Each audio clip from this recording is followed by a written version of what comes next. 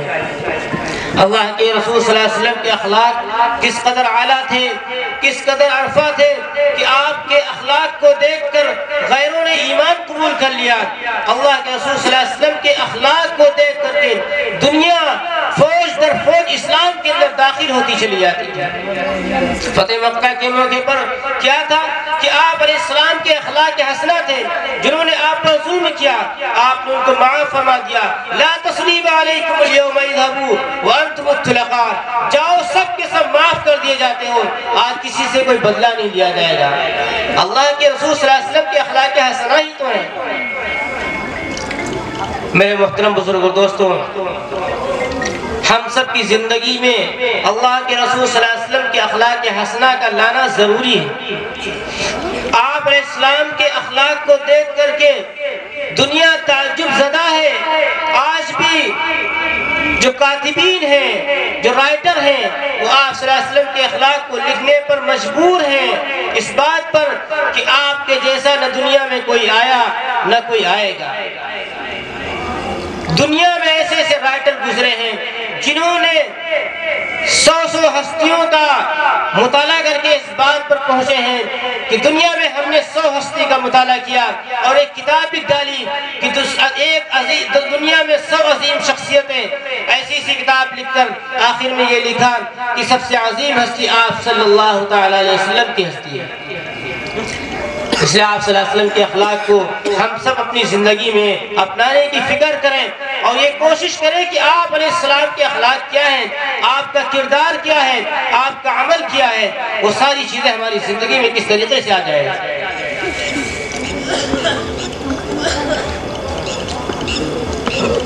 ایک مرتبہ آپ کے اخلاق کا ایک جائزہ لیا جائے ایک واقعی سے کہ ایک مرتبہ آپ صلی اللہ علیہ وسلم مکہ کے اندر نماز پڑھ رہے تھے،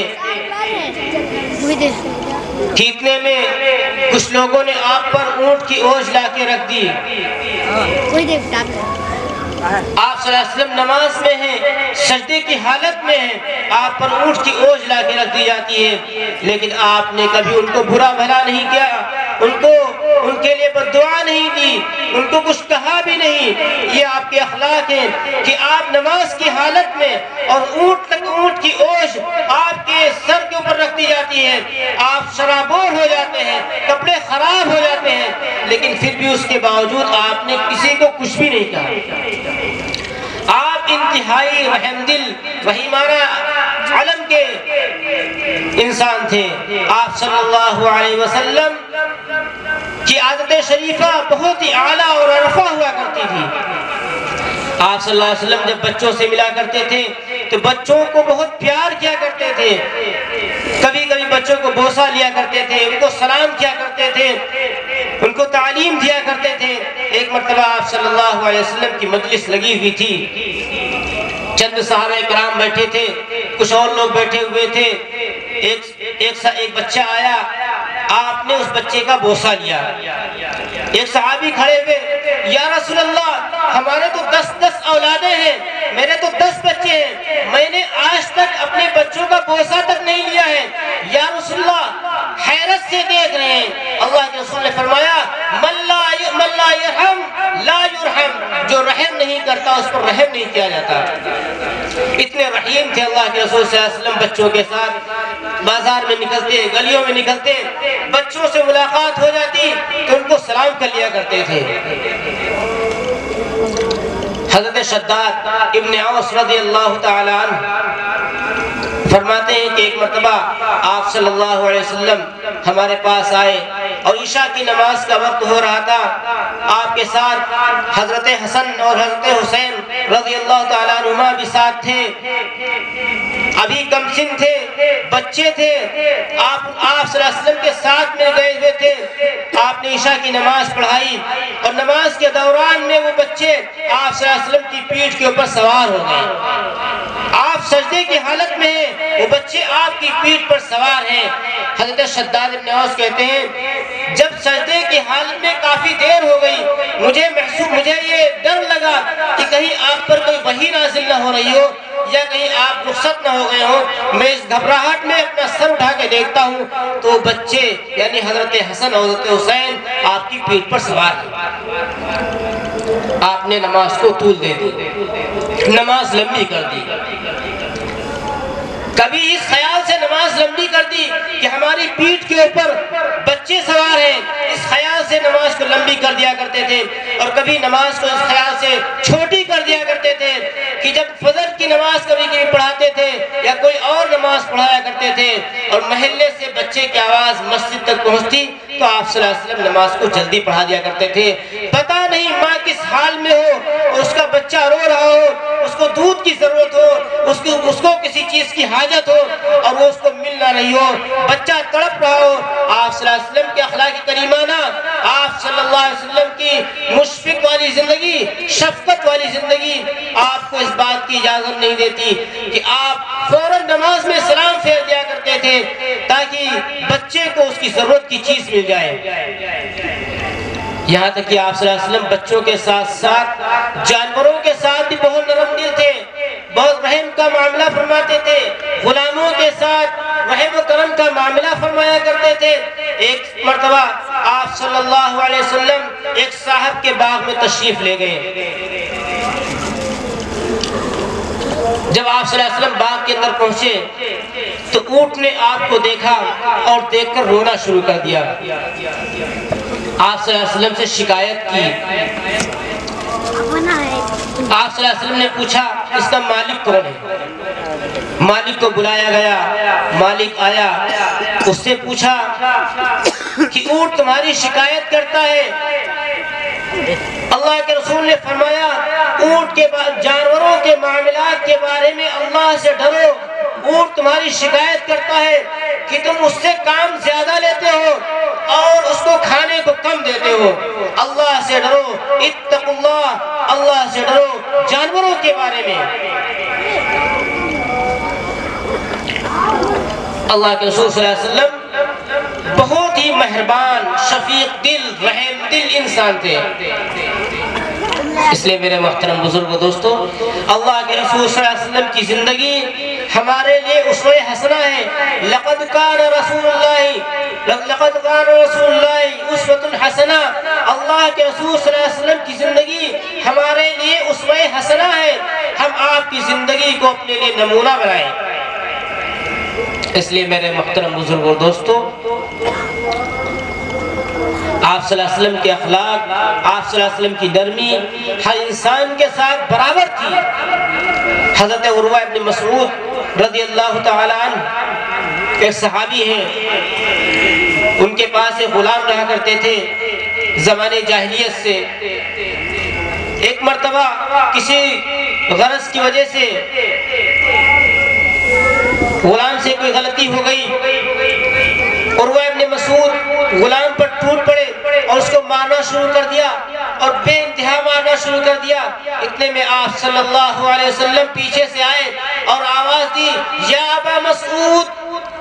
یہ آواز ان کے کان میں ہلکی سی پڑی لیکن ادھر متوجہ نہیں ہوئے ابو مسعود۔ پھر دوبارہ آواز قریب سے آئی، یا ابا مسعود، اے ابو مسعود کیا کر رہے ہو، کیوں اپنے غلام کو مارتے ہو؟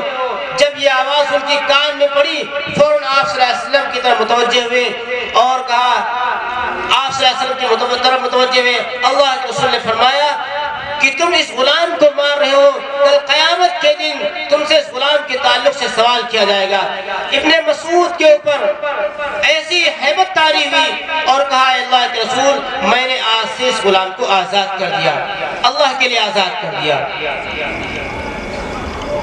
اس لیے میرے محترم بزرگ دوستو، ہم سب اپنی زندگیوں کے بارے میں سوچیں کہ اللہ کے رسول صلی اللہ علیہ وسلم کے امتی ہیں، اللہ کے رسول صلی اللہ علیہ وسلم کے چاہنے والے ہیں، آپ صلی اللہ علیہ وسلم کی سیرت کا مطالعہ کرنے والے ہیں، آپ صلی اللہ علیہ وسلم کے اخلاق حسنہ کو پڑھنے والے ہیں، آپ صلی اللہ علیہ وسلم کے اخلاق حسنہ کے تعلق سے جو باتیں کی گئی ہیں ان باتوں کو اپنے دل میں جگہ دیں اور یہ سوچیں اور غور فکر کریں کہ یہ باتیں ہمارے دل کے اندر آ جائیں، اس لیے کہ ہم آپ صلی اللہ علیہ وسلم کے امتی ہیں، آپ کے چاہنے والے ہیں، آپ کی تعلیمات پر عمل کرنے والے ہیں۔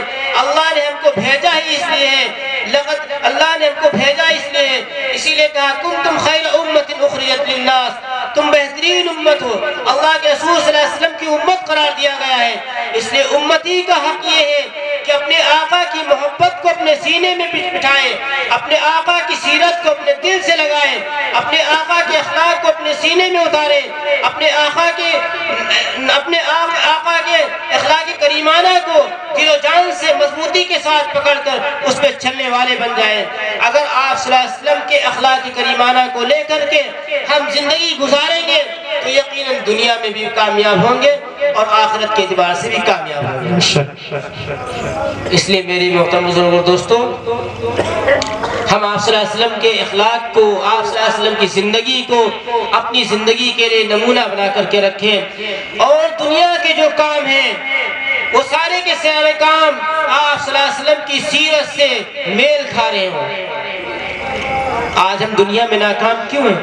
ہم نے آپ کا طریقہ چھوڑا، آپ کی سیرت چھوڑی، آپ کے کردار کو چھوڑ دیا، آپ صلی اللہ علیہ وسلم کے عمل کو چھوڑ دیا۔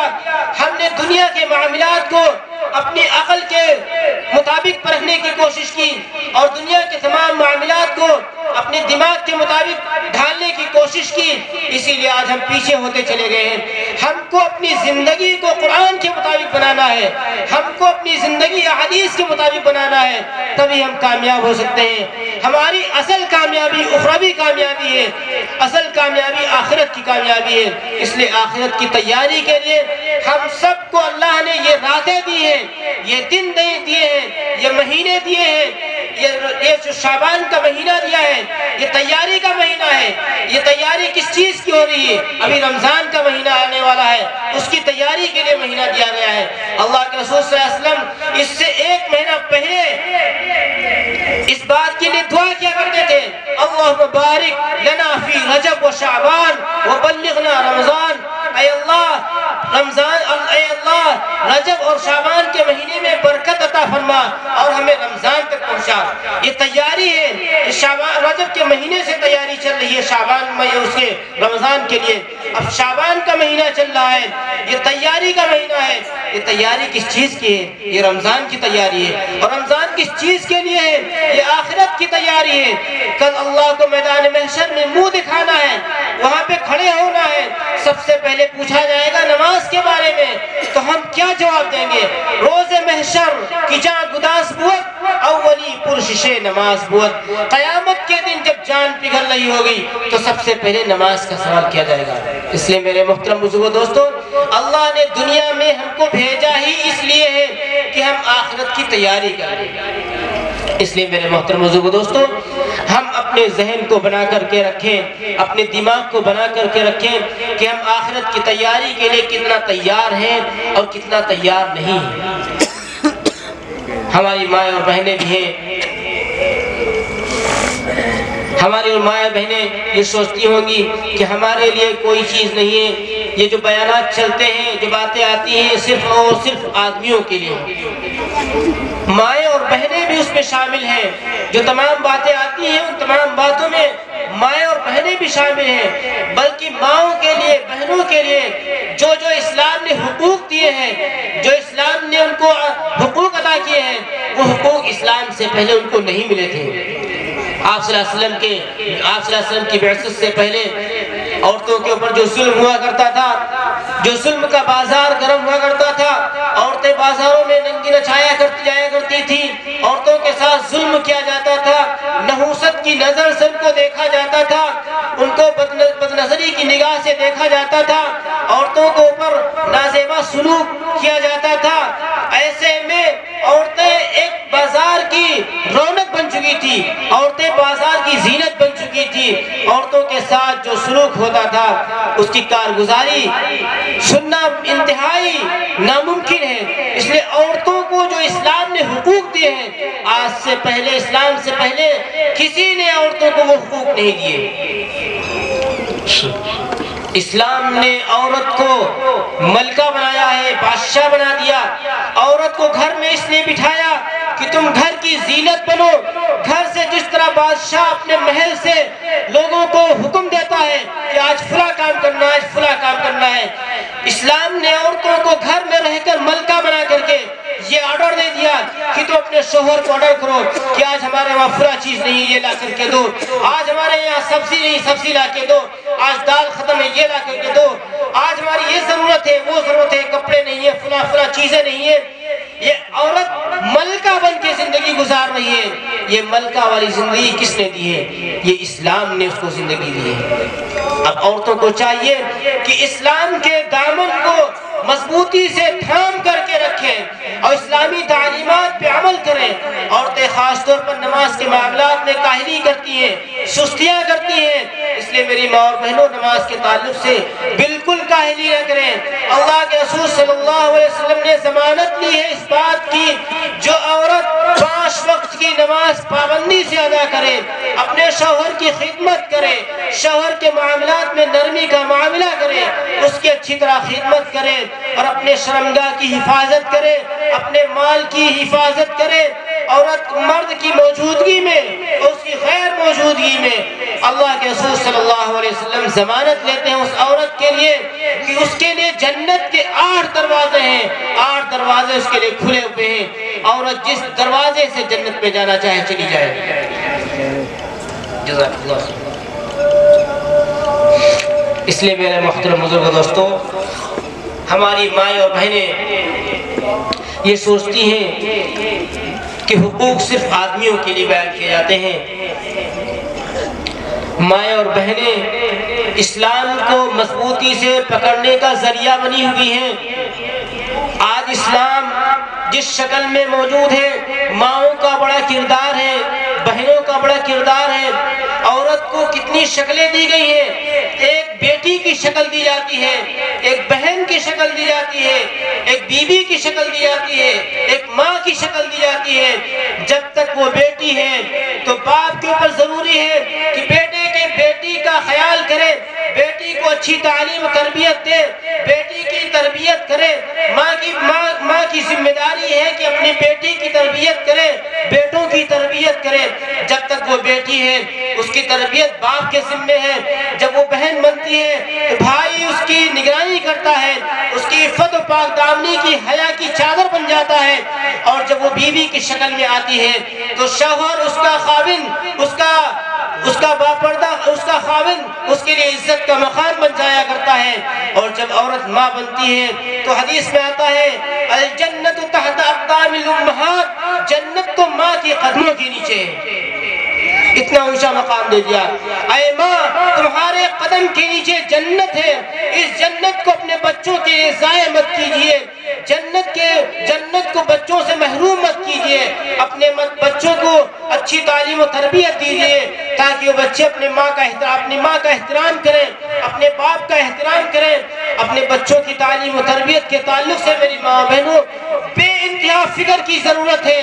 اگر آج ہم نے تعلیم و تربیت میں اپنے بچوں کی طرف دھیان نہیں دیا، یقیناً ہمارے بچے گمراہ ہو جائیں گے، ضائع ہو جائیں گے، بہک جائیں گے، راستے سے ہٹ جائیں گے، صراط مستقیم کو پا نہیں سکتے ہیں۔ اس لیے میری ماں اور بہنوں اپنے بچوں کا خیال کیجئے، اپنا خیال کیجئے کہ ہم دنیا میں کس لیے آئے ہیں، آخرت کو کس طریقے سے پا سکتے ہیں۔